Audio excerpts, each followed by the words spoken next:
नमस्कार, आप देख रहे हैं ब्रेकिंग बिहार। अभी हमारे साथ लोक जनशक्ति पार्टी रामविलास के सुप्रीमो चिराग पासवान हैं, इनसे बात करें। कल सरकार के खिलाफ बिगुल फूकने जा रहे हैं आप? बिल्कुल, कल बिगुल फूकने ही नहीं बल्कि ये एक आगाज़ है, एक आरंभ है, एक शुरुआत है।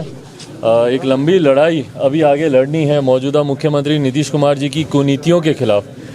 जिस तरीके से एक के बाद एक प्रदेश में घटनाएं घट रही हैं, भले वो छात्रों को लेकर हो, अभ्यर्थियों को लेकर हो, शिक्षकों को लेकर हो, आशा कर्मियों को लेकर हो, ममता दीदी को लेकर हो, जिस तरीके से एक के बाद एक इस तरीके की घटनाएं हो रही हैं। शेल्टर होम में जिस तरीके से एक शर्मनाक घटना घटी मुजफ्फरपुर के बाद, हम लोगों ने कभी सोचा नहीं था कि पुनरावृत्ति पटना में ऐसी घटना की होगी।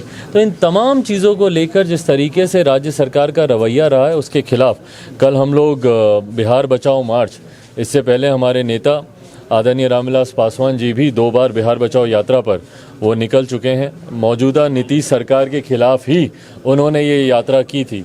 तो इसके उन्हीं के कार्य को आगे बढ़ाते हुए बिहार बचाओ मार्च कल हम लोग निकालेंगे। पुलिस भी रहेगी साथ, डंडा। अब पुलिस जितना साथ हम लोग का इस चीज़ में दे रही है और जितनी मेहनत हम लोग की इस यात्रा को रोकने में कर रही है, अगर उतनी ही मेहनत अगर अपराधियों को पकड़ने में करती, या अगर गृह मंत्री जी जो हमारे प्रदेश के मुख्यमंत्री भी हैं, अगर इतनी ही मेहनत अपराध और अपराधियों को रोकने में करते, शराबबंदी के तस्करों को, शराबबंदी में जहरीली शराब का निर्माण करने वालों को धरपकड़ करने में करते, तो शायद बेहतर प्रदेश हमारा बन पाता। अच्छा, छोटे भाई तेजस्वी सर भी कुछ कहना चाहते हैं इस मसले पर, इस आंदोलन को लेकर? नहीं भाई, उनसे हमको क्या कहना, वो अपना कार्य कर रहे हैं, हम अपना खिलाफ लगातार नहीं। बढ़िया है भाई। सरकार देखिए, विपक्ष की एक अहम भूमिका होती है लोकतंत्र में, सत्ता पक्ष से ज़्यादा अहम भूमिका विपक्ष की होती है। तो विपक्ष अपनी भूमिका को ईमानदारी से निभाए, धरना करें, जो चीज़ें हो सकती हैं जनता को जागरूक करने के लिए। कल के मार्च को लेकर चिराग जी, राजनीतिक तापमान बहुत ज़्यादा बढ़ गया है। अब तापमान अब बढ़ा कि नहीं बढ़ा, पर हाँ इतना जरूर है कि जनता में आक्रोश तो है बहुत ज्यादा। तो दिन भर इसको दिखा रहे हैं, आपकी हर तैयारियों को लेकर के, सारे आपके प्रवक्ताओं का, सारा जनता की बात को। राजनीतिक तापमान इतना ज्यादा बढ़ गया है कि इसको आप खुद भी महसूस कर सकते हैं और आपको भी जरूर इनपुट आया होगा। नहीं, भूमिका होती है और विपक्ष का सड़क पर उतरना ज़रूरी है। विपक्ष का जनता की कुनीतियों को उजागर करते रहना बहुत ज़रूरी है। लेकिन चिराग जी, एक बात आ रहा है कि ये सारी तैयारियों में अभी जो आपके पार्टी में शामिल हुए हैं पूर्व सांसद अरुण कुमार, उनका कहीं पोस्टर नज़र नहीं आ रहा।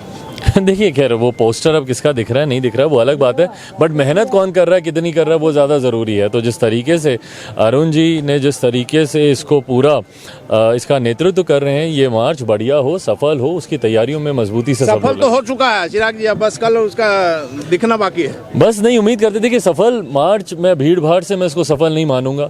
हम लोग के जो मुद्दे हैं, जो इश्यूज़ हैं, जो एजेंडाज हैं, उसको सरकार गंभीरता से ले, वो ज़रूरी है। हम लोग सिर्फ इश्यूज़ को फ्लैग ऑफ करने के लिए सड़क पर नहीं उतर रहे। हम लोग चाहते हैं कि सरकार उसको गंभीरता से ले और उसके ऊपर कार्रवाई करे, और नहीं तो महामहिम राज्यपाल जी को जो ज्ञापन हम लोग सौंपने जा रहे हैं कि बिहार में राष्ट्रपति शासन लागू हो, उसको लागू किया जाना चाहिए। चिराग जी, कल आप राज्यपाल से मिल पाएंगे? इतनी भीड़ है, आपको पहले ही रोक दिया जाएगा, मैं आपको अभी बता रहा हूँ।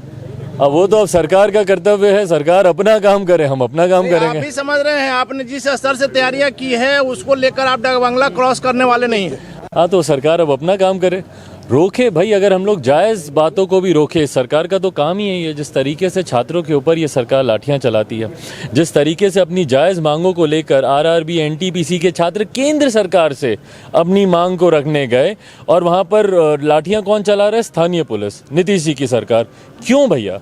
अगर कोई अपनी बातों को, कल हम लोग शांतिपूर्वक हम लोग मार्च करना चाह रहे हैं भाई, शांतिपूर्वक तरीके से हम लोग जाएंगे। हम लोग के समर्थक राजभवन के बाहर बैठेंगे, जितने लोगों को आप इजाज़त देंगे हम लोग जाएंगे, अपना ज्ञापन उनको सौंप कराएंगे। पर अगर उसमें भी इनको कठिनाई है, शांतिपूर्वक मार्च आंदोलन में भी इनको कठिनाई है, तो फिर पता नहीं सरकार क्या चाहती है। एक सेकंड और, ये बात सिर्फ कहना चाह रहे हैं कि सरकार के अलावा अगर कहीं नजर आ रहा है बिहार में, तो वो चिराग पासवान ही क्यों? सारा विपक्ष हर मुद्दा पर गौन है। चिराग पासवान, एक कहीं किसी की हत्या भी हो जाती है तो चिराग पासवान यहाँ से 200-300 किलोमीटर दूर अपना काफिला लेकर पहुंच जाते हैं, तो क्या, जबकि आपका एक विधायक नहीं?